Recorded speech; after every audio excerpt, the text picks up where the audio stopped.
This screencast is to demonstrate how to access LanSchool Air. So per the instructions in this course, you will receive an invitation to join the Granville County Public Schools instance of LanSchool Air. If you have not received an invitation, or if the link generated in an invitation is not working properly, please reach out to myself, Leah Powell, or to Mr. Kevin Lawler.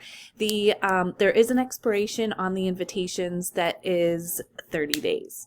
So once you receive the email, you'll click on the link provided and walk through the process to set up your account. Afterwards, you'll receive an additional email confirming that your account has been created.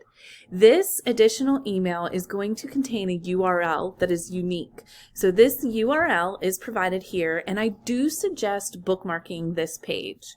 So when you access, and let me just go ahead and sign out, when you access that particular URL, you are going to select at the top, login with Google. You have to hover over the Google icon. It will not allow for you to select use your Google account.